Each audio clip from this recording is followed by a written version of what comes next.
2018-yilning 29-iyul kuni taxminan soat 15 dan 30 daqiqa o'tganda qurolli jinoiy guruhi davlat qayd raqami 7498 VN03 bo'lgan Leganze rusumli avtomobilda Xatlon viloyatining Dangara nohiyasi Okso qishloq jamoati Safobaxsh qishlog'i hududidagi Kogëbab-Dushanbe avtomagistralida 81-kilometrda tez sur'atda harakat qilib, 7 nafar xorijlik sayyohlar velosipedda Kogëbab-Dushanbe shahri tomon harakat qilayotgan Amerika Qo'shma Shtatlari, Shveytsariya, Niderlandiya va Fransiya fuqarolariga hujum qilishdi. Keyin ularni urib, oyoqdan yiqitib, sanchuvchi va kesuvchi ashyolar, jumladan katta pichoqlar va boltalar bilan sayyohlarning muhim a'zolariga urib, og'ir jismoniy jarohatlar yetkazib, hodisa joyidan g'oyib bo'lishadi. Natijada 4 nafar xorijiy sayyoh, Amerika Qo'shma Shtatlari fuqarolari Austin J. Lauren Anne Munoz, Niderlandiya fuqarosi Vokeren Willem, Shveytsariya fuqarosi Hamil Markus halok bo'lib, yana 2 nafar Shveytsariya fuqarolari Kim Ayres va Diment Marie Claire og'ir ahvolda Dangara nohiyasi kasalxonasiga yotqizildi. Fransiya fuqarosi Kazabat Guilayum Jean jarohat olmagan. O'sha payt tezkorlik bilan Ichki ishlar vazirining birinchi o'rinbosari Alam Shahzoda boshchiligida idoralararo maxsus shtab tuzilib faoliyat boshladi. Unga Bosh prokuratura, Ichki ishlar vazirligi va Milliy xavfsizlik davlat komiteti xodimlari kiritilib, ular jinoyatni ochish maqsadida maxsus va tezkor qidiruv amaliyotlarini boshlab yuborishdi.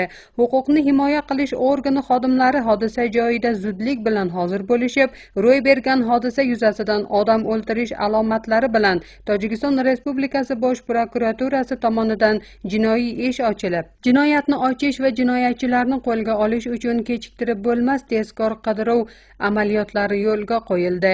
Jinoyatchilarni ishlash jarayonida nohiya aholisi yordamida jinoyatni sodir etishda foydalanilgan avtomobil vositasi Dangara nohiyasining Torbuloq qishlog'idan topildi.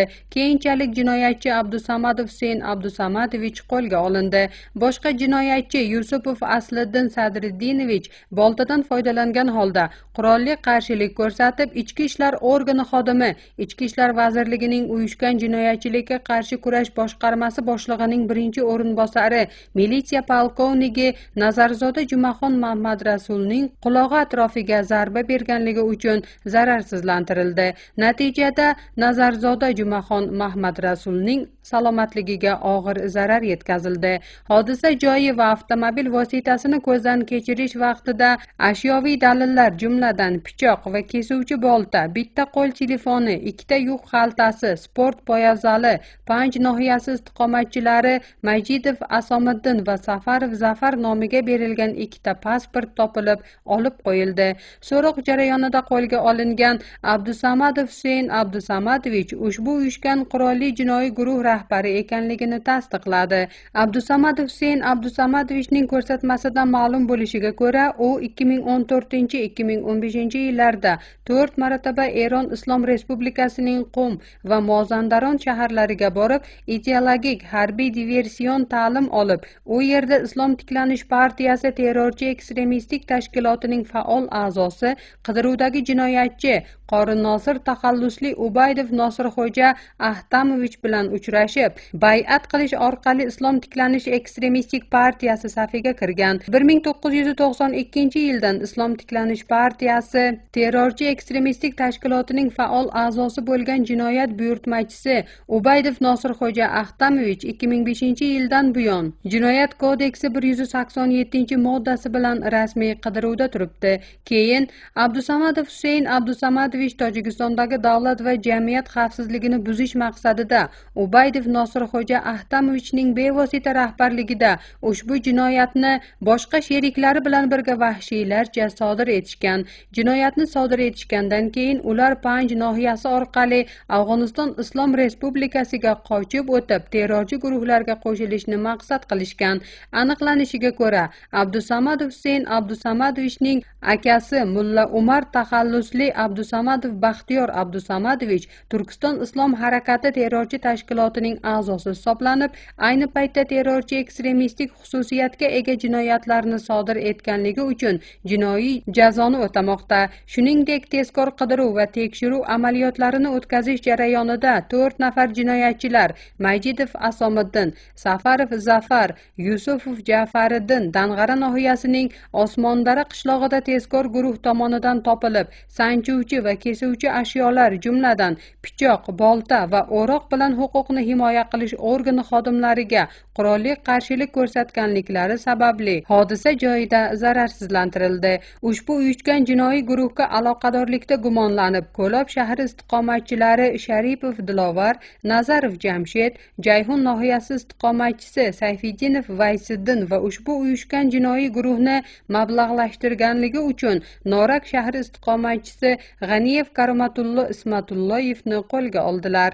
Ta'kidlash lozimki, mazkur jinoyat to'liq ochilib, gumonlanuvchilar Abdusamadov Husayn Abdusamadovich tug'ilgan yili 1985-yilning 11-iyuni Panj nohiyasida tug'ilgan, Dushanbe shahri istiqomatchisi qo'lga olindi. Majidov Asomiddin Yormahmadovich 1999-yilning 14-yanvarida tug'ilgan, Panj nohiyasi Sayfiddin Kabud jamoati Selga qishlog'ida yashaydi.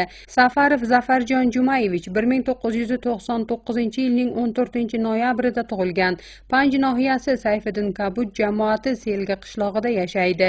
Yusupov Jafariddin Sadriddinovich 1997-yilning 11-noyabrida tug'ilgan, Norak shahri Turgeneva ko'chasi 14-uy 23-xonada yashaydi. Yusupov Asliddin Davlatbekovich 1992-yilning 26-martida tug'ilgan, Norak shahri Turgeneva ko'chasi 14-uy 23-xonada yashaydi. Tezkor qidiruv amaliyotlarini o'tkazish jarayonida yo'q qilindi. Qayd etish lozimki, qo'lga olingan Abdusamadov Husayn bundan oldin Tojikiston Respublikasida qalloblik va Rossiya Federatsiyasida boshqa og'ir jinoyatlarni sodir etganligi uchun qamalib chiqqan. Shuningdek, aniqlanishiga ko'ra, Abdusamadov Husayn Majidov Asomiddin Yormahmadovich va Safarov Zafar Jumayevich bilan yaqin qarindosh bo'lgan. Shuningdek, Yusupov Jafariddin va Yusupov Asliddin bir-biriga aka-uka hisoblanadi. Garchi ushbu hodisa borasida odam o'ldirish yuzasidan jinoiy ish ochilgan bo'lsa-da, tekshiruv boshqa ehtimoliy variantlarni ham istisno etmaydi. Jinoiy ishni tekshirish jarayoni davlat rahbarining bevosita nazorati ostida turibdi.